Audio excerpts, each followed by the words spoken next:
I need to get this out because I'm about to do something that's going to blow up my entire family. And honestly, I've been waiting years for this moment. My sister Michelle sent me a text 3 weeks ago asking if we could meet up to discuss something important. Now, here's the thing you need to understand about my family dynamics before I get into the nuclear explosion that followed. I'm 31, Michelle is 28, and our parents, Theodore and Lillian, have spent my entire adult life treating me like a walking ATM, while Michelle got to be the precious princess who could do no wrong. This isn't new. This has been my reality since I was 16 and got my first job at a hardware store. Michelle wanted to meet at this boutique place downtown where everything costs twice what it should. And I knew immediately this was going to be about money. She does this thing where she picks expensive locations when she wants something because she thinks it makes her request seem more legitimate or something. I showed up because I'm not the type to avoid confrontation, and I wanted to see exactly how this was going to play out. She spent the first 20 minutes talking about her boyfriend Ree and how they'd found this perfect house in a neighborhood I'd never heard of and how it was exactly what they'd always dreamed of.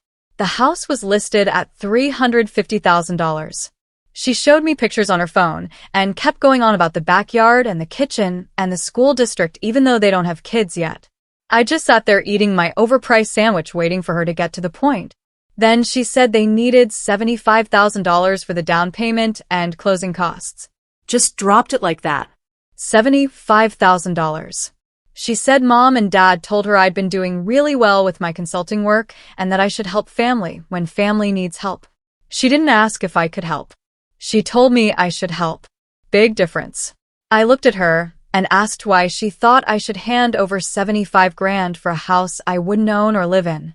She got this confused expression like I just asked her why the sky is blue. She said because we're family, and that's what family does.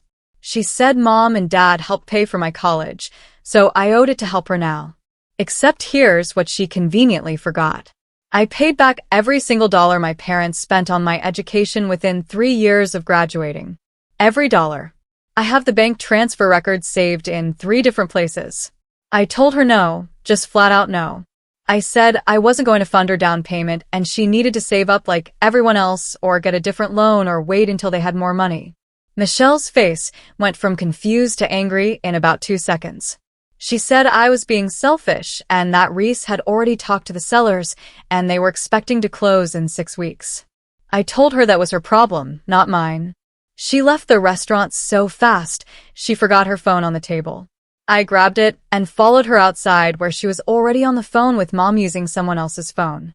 I could hear Mom's voice from 5 feet away asking what happened and Michelle practically screaming that I refused to help her. I handed Michelle her phone and walked back to my car. That night, I got 17 text messages from my mother. 17. Every single one was about how disappointed she was in me and how I'd changed and how money had made me cold. Dad called me around 9 p.m. and spent 40 minutes explaining that Michelle had been counting on my help and that I'd humiliated her in public by refusing. I asked him why they didn't just give her the money themselves if it was so important. He said they'd already contributed $20,000 toward her wedding fund and couldn't afford to give more. So let me get this straight. They could give her $20,000 for a party, but I was supposed to cover $75,000 for a house. The math wasn't matching, as they say on here. I told my father that my money was my money and that Michelle needed to figure out her own housing situation. He said I was acting like I didn't have a family. I said maybe I didn't. He hung up on me. For 3 days, I heard nothing. I thought maybe they'd realized how ridiculous they were being. Then on Friday afternoon, my phone started blowing up with notifications. My mother had made a Facebook post, a public Facebook post where she tagged me and about 40 other people, including relatives I haven't spoken to in years. The post was insane. She wrote about how she'd raised me and sacrificed for me, and now I was refusing to help my sister achieve her dreams because I'd become obsessed with material possessions.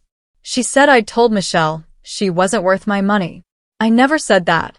She said I'd called their parenting inadequate. I never said that either.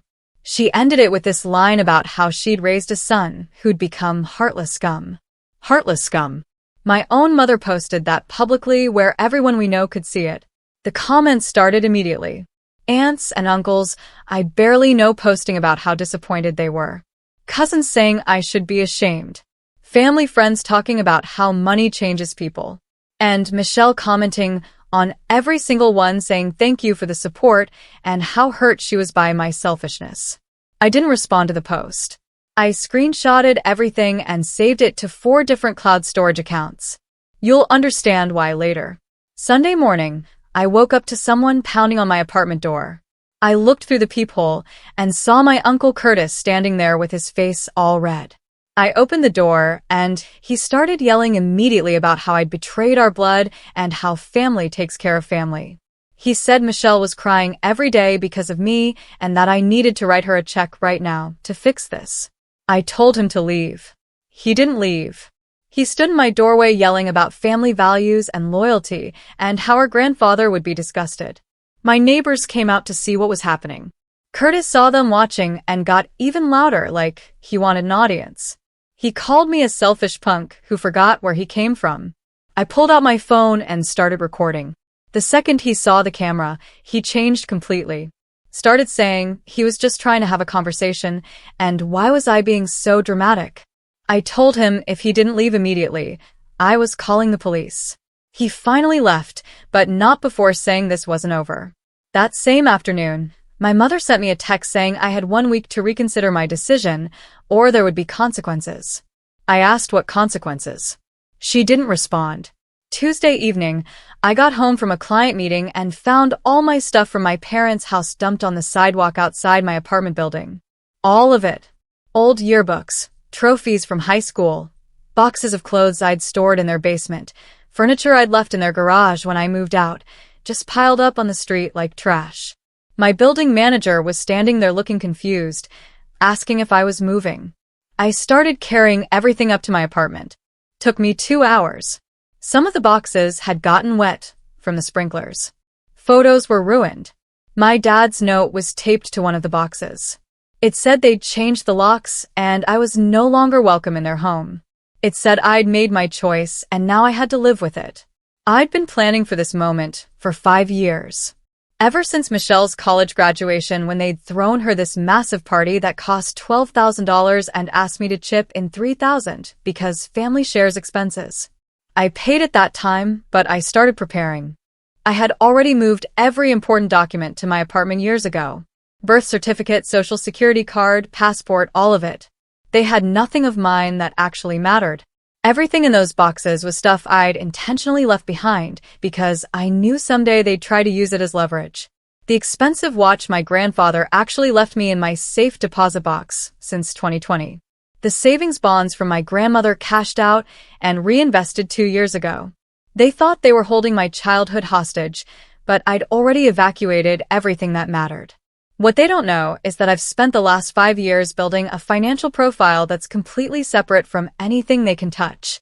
What they don't know is that I've been keeping detailed records of every demand, every guilt trip, every time they've tried to bleed me dry for Michelle's benefit.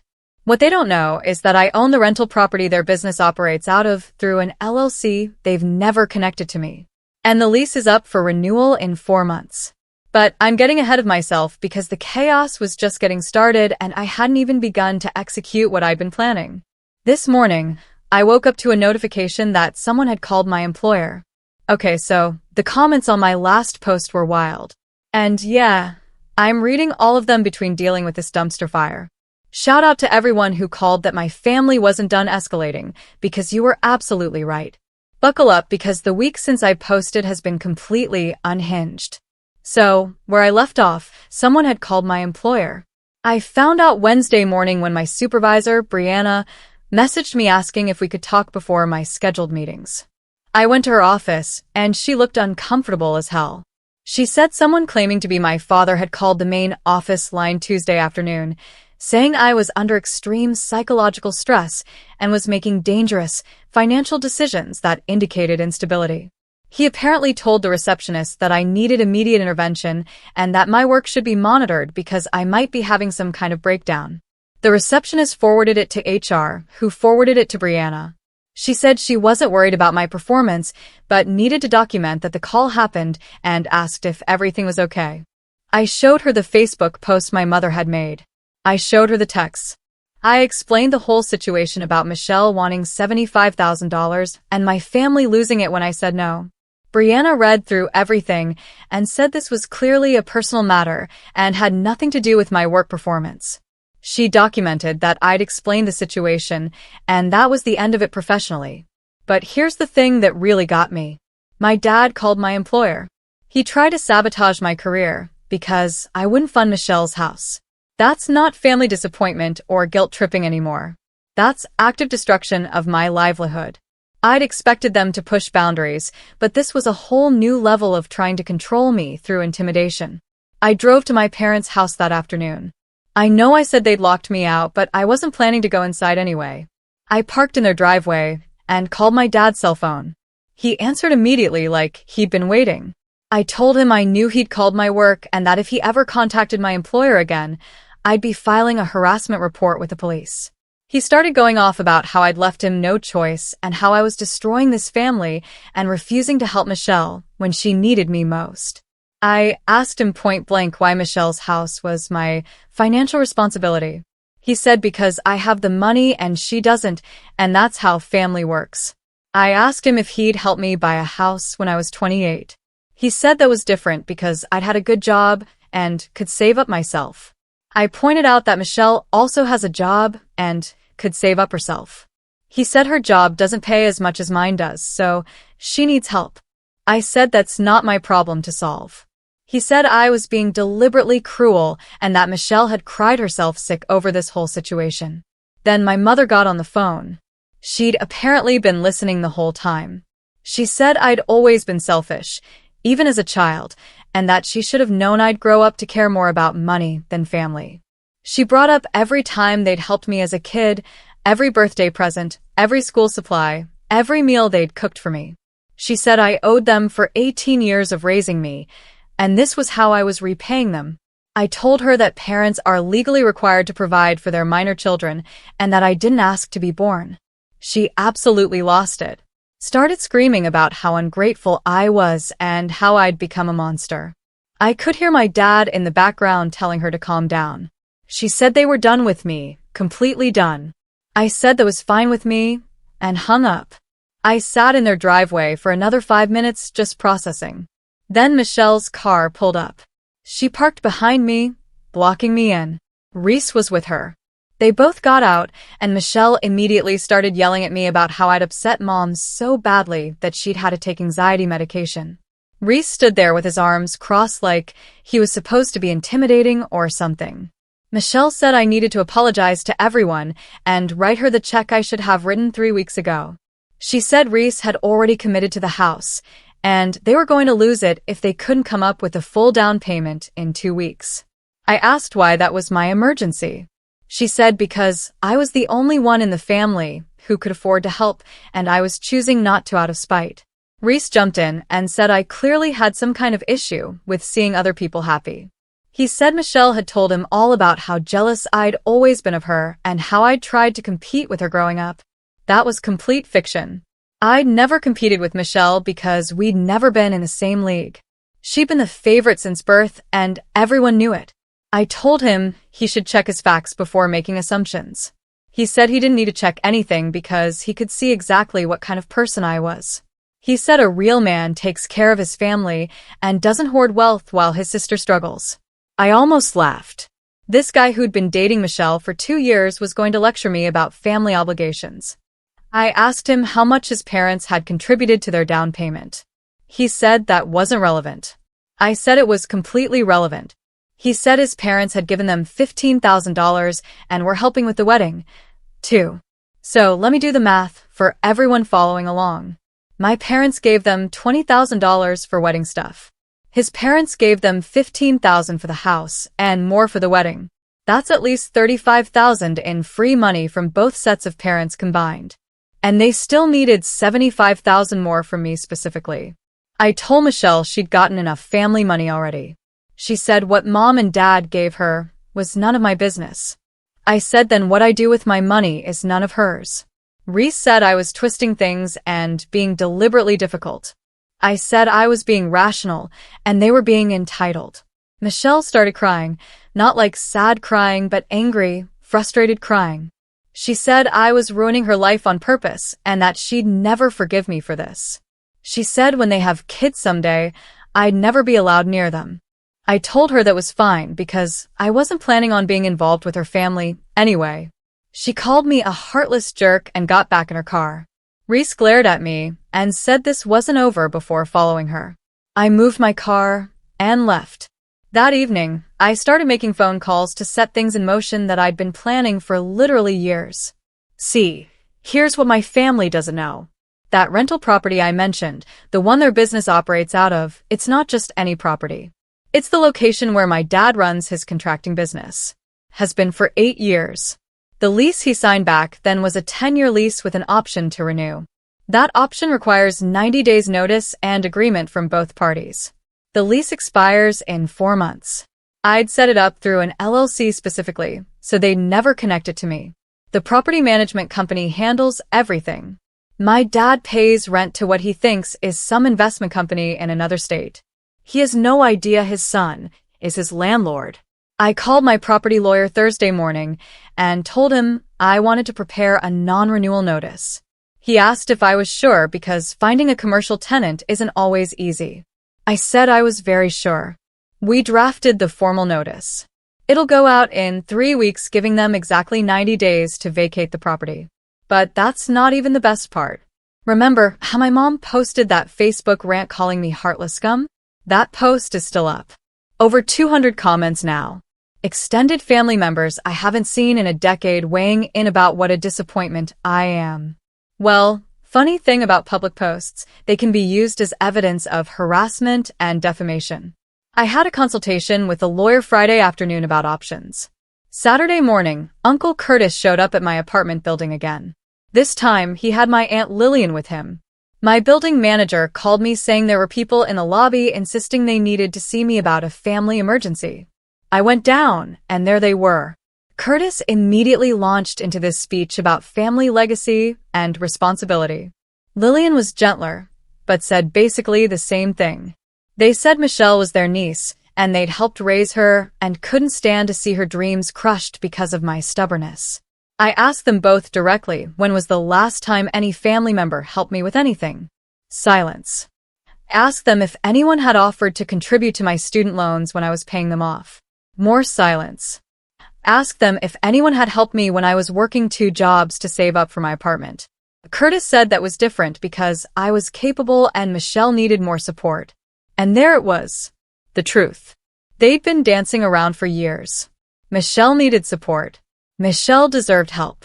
Michelle couldn't be expected to handle life like a normal adult because the family had spent 28 years treating her like she was made of glass. And I was just supposed to go along with it because that's how things had always been. I told them both to leave and not come back. Curtis said I'd regret this. I said the only thing I regretted was not cutting them all off years ago. That night, Michelle posted her own Facebook rant. She wrote this long thing about how she'd looked up to me her whole life and how devastated she was that I'd chosen money over family. She said she'd always defended me when people said I was cold. And now she realized they were right. She said I'd changed and the brother she knew was gone. The comments were predictably supportive of her. Nobody asked why a 28-year-old woman with a job and a boyfriend needed her brother to buy her a house. I'm giving them 2 more weeks to stew in their own drama. Then the non-renewal notice for the property goes out. Then they'll understand exactly what kind of position they've put themselves in by trying to bully me into compliance. My dad's entire business operates out of that location. All his equipment is stored there. His workshop, his office, his client meetings happen there. He'll have 4 months to find a new location, move everything, update all his business registrations and client communications, and do it all while trying to maintain his contracts. And the best part, it's completely legal. I'm just a landlord choosing not to renew a lease. Happens every day. Nothing they can do about it except scramble. But I haven't told them yet. I'm letting them think they've won something by calling my work and showing up at my apartment and turning the whole family against me. Let them think I'm isolated and pressured. Let them think the Facebook campaign is working.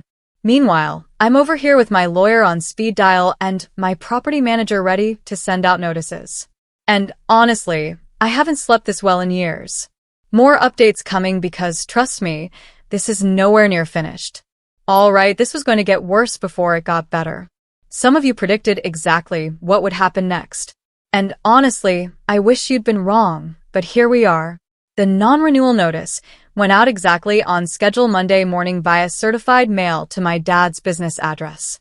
He had to sign for it. I got the delivery confirmation at 11:43 a.m. My phone started ringing at 12:15. I didn't answer. He called 17 times in the next hour. 17 calls from a man who 2 weeks ago said he was done with me. Funny how that works. He finally left a voicemail around 2 p.m. and his voice was shaking. He said there must be some mistake with the property notice because the management company was telling him they wouldn't be renewing his lease and he needed to vacate in 90 days. He said he'd been a perfect tenant for 8 years and had never missed a payment, and this made no sense. He asked me to call him back immediately because this was an emergency. I didn't call back. I had my property manager send a follow-up email Wednesday confirming that the decision was final and that all terms of the lease would be enforced, including the requirement to restore the property to its original condition. My dad's business has made significant modifications to that space over 8 years, built-in workbenches, custom shelving, a reinforced floor section for heavy equipment. He's going to have to remove all of it or pay for restoration. Thursday evening, my mother showed up at my apartment, not in the lobby this time. She somehow got into the building and was waiting outside my actual door. I have no idea how she got past the security entrance, but there she was sitting on the floor in the hallway when I came home from work. She stood up when she saw me and immediately started talking about how we needed to discuss this situation like adults. I unlocked my door and told her she needed to leave. She said she wasn't leaving until I explained what was happening with your father's lease. I stopped. I looked at her. I asked her how she even knew about that. She said your father told her some company was evicting him, and when she saw the property management company name, she remembered I'd mentioned working with commercial real estate investments years ago. She'd put it together. Not quite the full picture, but close enough. She asked me directly if I owned the property. I said that was between me and my business interests. She said that meant yes. She asked me why I was doing this. I asked her why she'd posted on Facebook calling me Heartless Scum. She said that was completely different, and I was being petty bringing it up. I said no, it wasn't different at all. She said I was destroying your father's livelihood over a disagreement about money. I told her dad destroyed his own position when he called my employer trying to get me fired. She said he was just worried about my mental state. I said he was trying to sabotage my career because I wouldn't fund Michelle's house. She said I was being dramatic and that he just called to express concern. I said expressing concern doesn't involve telling someone's workplace that they're psychologically unstable. She switched tactics, started talking about how Dad had worked so hard to build his business and how he employed 3 other people who would lose their jobs if he had to close down during a move. She said I was hurting innocent people who had nothing to do with this. I asked her if she'd considered that before she dumped my belongings on the street. She said that was just stuff, and this was people's livelihoods. Just stuff. My childhood photos that got ruined by sprinklers were just stuff, but Dad's business was sacred. I told her that Dad had 90 days to find a new location, which was more than enough time. She said 90 days was nothing in commercial real estate, and I knew that. I said then he should start looking immediately instead of harassing me. She asked what it would take for me to change my mind. I asked her what it would take for her to delete that Facebook post and apologize publicly for what she'd said. She said the post wasn't even about the property situation. I said exactly. It was about her trying to publicly humiliate me into giving Michelle money. She said if I renewed the lease, she'd delete the post. I said no deal because the post was still up and had been for 3 weeks. The damage was done. She started crying right there in my hallway.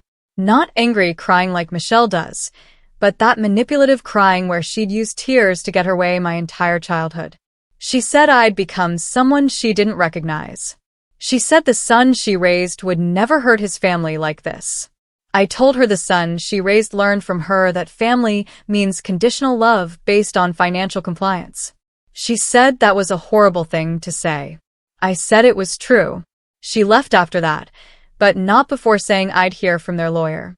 I said, good luck with that since everything I'd done was completely legal. She walked away, and I went inside and poured myself a drink because that conversation was exhausting. Friday morning, I got added to a group chat. Michelle had created it and added me, both parents, Uncle Curtis, Aunt Lillian, and 3 cousins I barely know.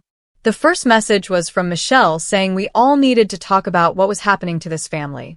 I immediately saw where this was going. Group pressure. Make me the villain in front of everyone simultaneously. The messages started flooding in.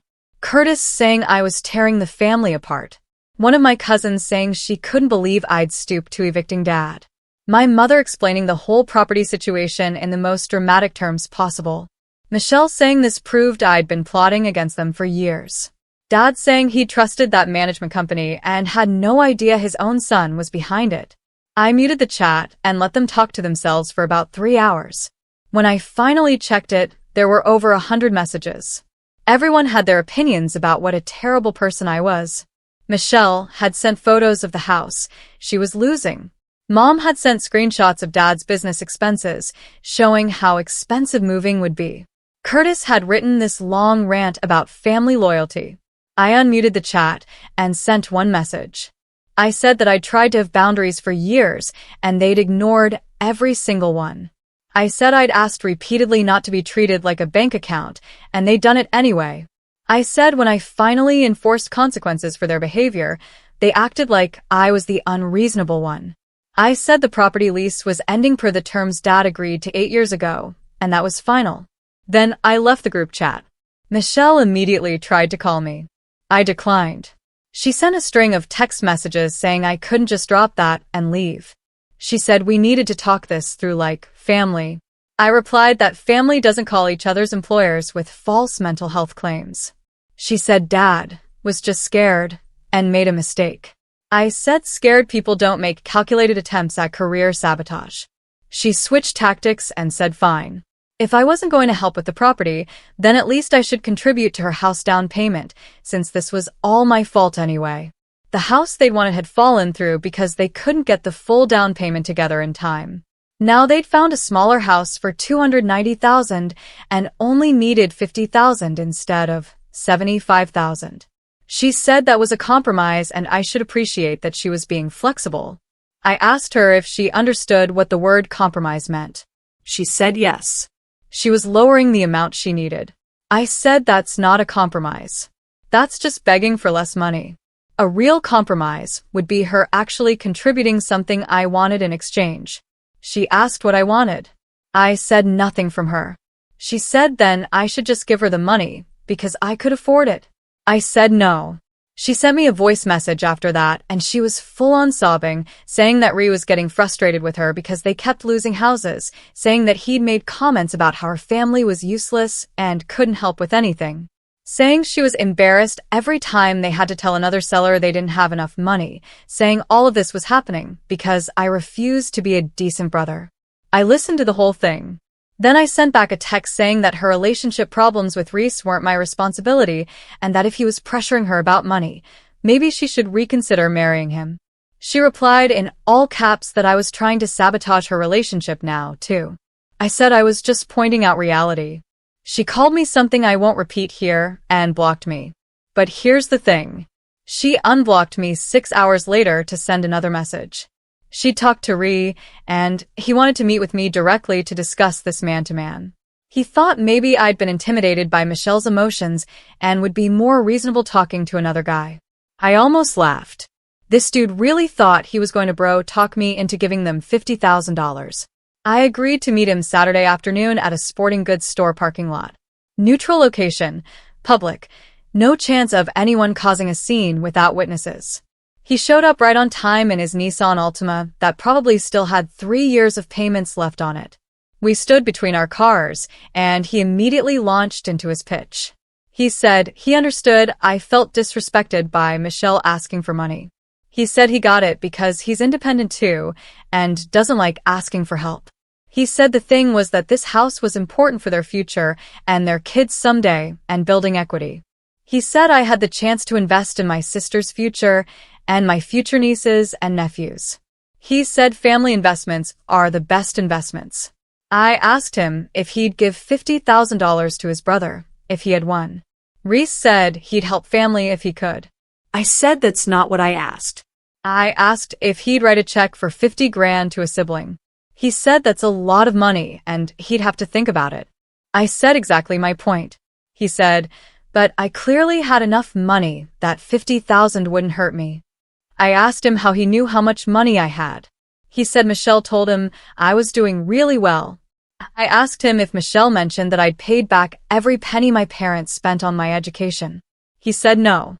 I asked if she mentioned that I'd worked 2 jobs for 3 years saving up. He said she'd told him I was successful. I said success isn't luck, it's planning and work. He said some people have advantages, others don't. Asked what advantages he thought I'd had that Michelle didn't. He said I was older and had more time to build wealth. I pointed out that 3 years isn't a massive advantage, and Michelle had the same education opportunities one did. He said I was being deliberately difficult and that Michelle was right about me. He said she'd tried to be nice and patient, but I was just selfish. He said real family helps each other, without keeping score. I said I'd helped my family plenty of times and they'd taken it as an invitation to demand more. He said that's what family does. They support each other. I said no. What family does is respect boundaries and not call each other heartless scum on Facebook. That stopped him. He clearly didn't know about Mom's post. I pulled it up on my phone and showed him. He read it and said that was harsh, but parents say things when they're upset. I said parents who respect their kids don't publicly humiliate them. He said I was holding a grudge. I said I was holding people accountable. We went back and forth for another 20 minutes. He tried logic. He tried guilt. He tried the future family angle. He tried suggesting that I'd regret this someday. Nothing worked. Finally, he said I was making a huge mistake and that when Michelle cut me off permanently, I'd understand what I'd lost. I said I'd lost a family that only valued me from my bank account, and I was fine with that loss. He drove away, and I went home. That night, Michelle posted another Facebook update about how even trying to reason with me was impossible and how she was done trying. The comments were predictably supportive. Nobody questioned why a grown woman needed her brother to buy her a house. Sunday afternoon, Dad showed up at my apartment building. The manager called me again, and I went down.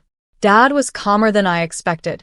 He said he'd spent the week looking at commercial properties and everything in his price range was either too small or in bad locations. He said moving his business was going to cost at least $40,000 between moving equipment, updating registrations, printing new materials, and lost work time. He asked if I understood what this would do to him financially. I said I understood perfectly. He asked why I was doing this.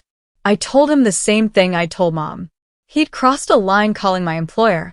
He said he'd panicked because he thought I was having a breakdown based on how I was treating Michelle. I asked him if he seriously believed that refusing to hand over $75,000 indicated mental illness. He said no, but my hostility toward the whole family seemed extreme. I asked him when I'd ever shown hostility before this. He admitted I hadn't. I asked him if maybe my reaction was proportional to years of being treated like a wallet instead of a son. He said that wasn't fair, and they'd always loved me. I said, love isn't asking someone to fund your daughter's lifestyle while calling them scum when they declined. He didn't have an answer for that. He asked me one more time to reconsider the lease. I said no.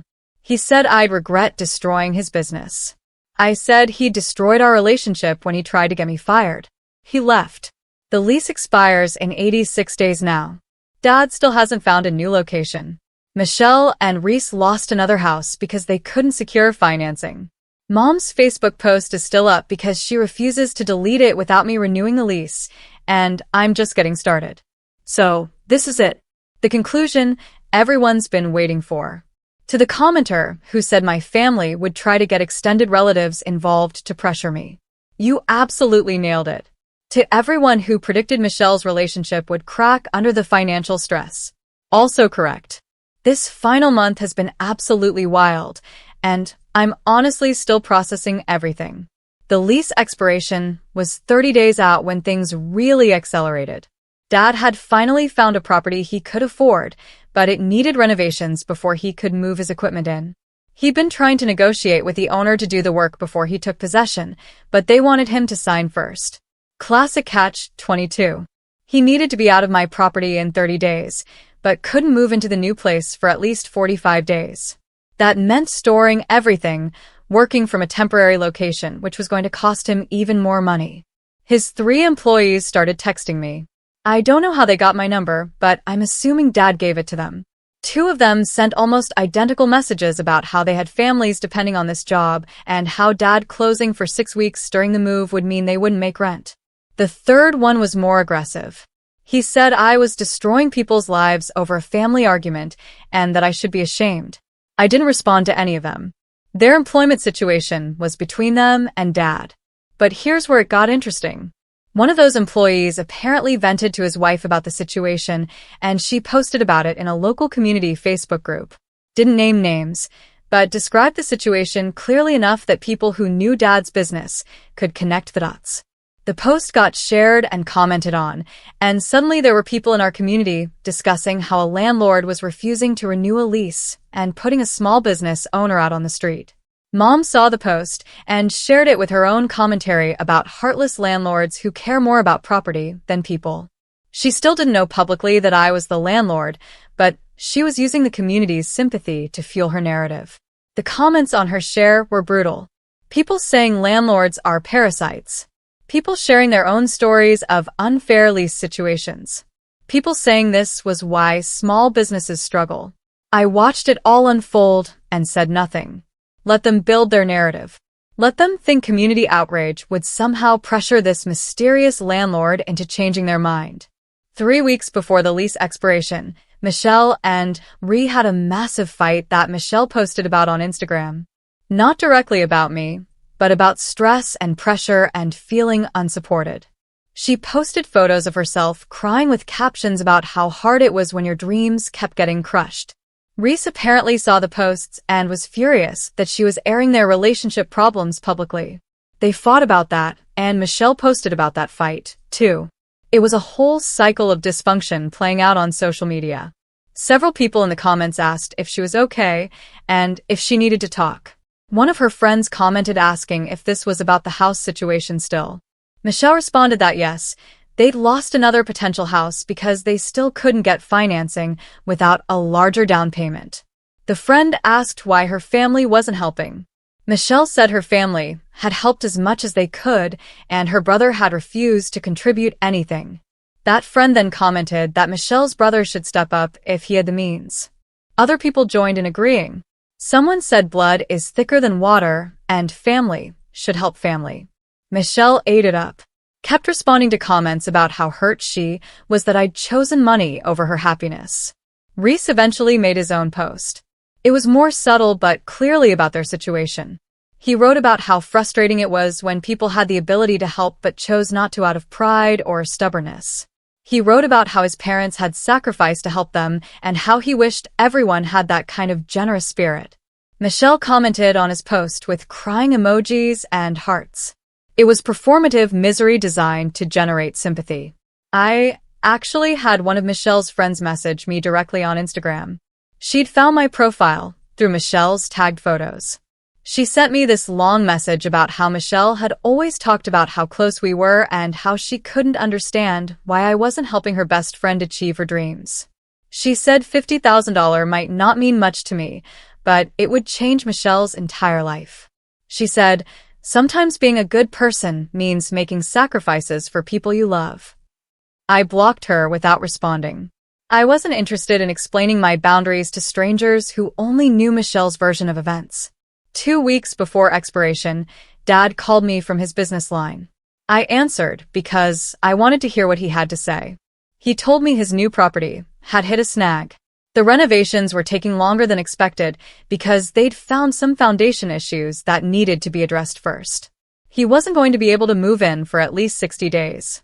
Now, he asked if I'd be willing to extend his current lease by 1 month on a month-to-month basis while he waited for the new space. I asked him what the monthly rate would need to be for a month-to-month extension. He said the same rate he'd been paying. I told him month-to-month commercial leases typically run at 1.5 to 2 times the annual lease rate. He said that was price gouging. I said that was market rate for short-term commercial space. He said I was trying to destroy him financially. I said I was offering him an option. He could take it or decline it. He hung up on me. He declined the extension. Instead, he arranged to move everything into a storage facility and work out of his home garage temporarily. Mom was furious about that because their garage was full of her stuff and Dad's equipment meant she had to park on the street. She posted about that, too. Didn't mention why Dad needed the garage, but complained about the inconvenience. Michelle tried to call me during this period multiple times. I finally answered on the 5th attempt because I knew she wasn't going to stop. She asked me if I understood what I was doing to Dad's business. I said I understood that a lease had expired and he needed to vacate per the terms he'd agreed to 8 years ago. She said I was hiding behind legal technicalities instead of being a human being. I said contracts are binding whether you like the outcome or not. She asked me if I felt good about myself watching our family fall apart. I asked her if she felt good about expecting me to fund her lifestyle. She said it wasn't about lifestyle, it was about having a home. I pointed out that she had a home. She was living in a rental with Reese. She said renting wasn't the same as owning and I knew that.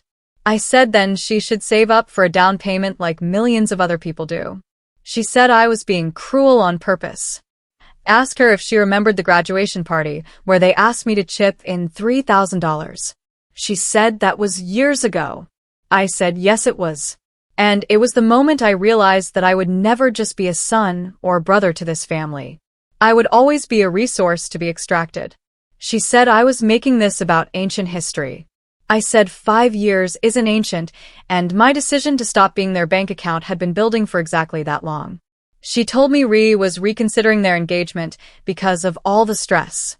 She said he told her that he couldn't marry into a family this dysfunctional. She said if we didn't work this out, she might lose him. I told her that if Ree was willing to end their engagement over housing and money, then maybe he wasn't the right person for her anyway. She called me a manipulative jerk and hung up. The actual moving day was 3 days ago. I drove past the property that morning. There was a moving truck outside and Dad's employees were loading equipment. Dad saw my car drive by. He stood there on the loading dock and stared at me. I kept driving.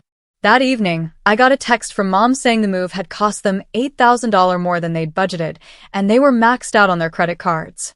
She said they might have to take a loan against their house to cover Dad's renovation costs for the new space. She said this was all my fault. She said I'd bankrupted my own parents over pride. I didn't respond. Uncle Curtis posted on Facebook about how sad it was when families destroyed each other over money. He didn't name anyone specifically, but the timing was obvious. Several relatives commented agreeing with him. One cousin said younger generations didn't understand sacrifice anymore. Another said materialism was destroying family values. I read every comment and said nothing. Yesterday, Michelle posted that she and Ree had postponed their engagement indefinitely. She said, "Sometimes life doesn't work out how you plan, and you have to accept that." The comments were full of people offering sympathy and asking what happened. Michelle responded to a few, saying that family issues had created too much stress and they needed time apart. Ree hadn't posted anything. Last night, I got one final text from Dad. He said he hoped I was happy with what I'd accomplished. He said his business was going to take months to recover from this disruption. And he'd already lost 2 clients who didn't want to deal with the uncertainty. He said Mom was a wreck and Michelle's relationship was destroyed, and all of it was because I couldn't just help family when they needed it. He said he'd raised me better than this. I wrote back for the first time in weeks. I said he'd raised me to believe that actions have consequences. I said he taught me that calling someone's employer with false information was wrong. I said he'd shown me that trying to destroy someone's career when they don't do what you want is unacceptable. I said every single thing that had happened was a direct result of choices he and Mom and Michelle had made. I said I'd simply enforced boundaries that should have been respected years ago. He responded that I'd gone too far. I said no. I'd gone exactly as far as necessary to protect myself from people who only valued me from my bank account. He said we were done, as a family. I said we'd been done the moment Mom posted that I was heartless scum. He didn't reply after that. This morning, I woke up to find that Mom had finally deleted the Facebook post. 3 months after putting it up, she'd taken it down. No apology, no explanation, just gone. Too little, too late. The damage was done and documented and saved in multiple locations. Dad's working out of his garage in a storage unit while the new property gets renovated. Michelle and Rhea are living separately while they figure out if their relationship can survive the stress. Mom is furious about the garage situation and about their maxed credit cards. Uncle Curtis is organizing some kind of family meeting to discuss the situation, but I won't be invited. And me? I'm sitting in my apartment that I paid for with money I earned. The apartment they can't access, the life they can't control. I've cut off every single person who participated in trying to bully me into funding Michelle's dreams. I sleep fine at night knowing that everything I did was legal and justified. They wanted to treat me like heartless scum. Fine.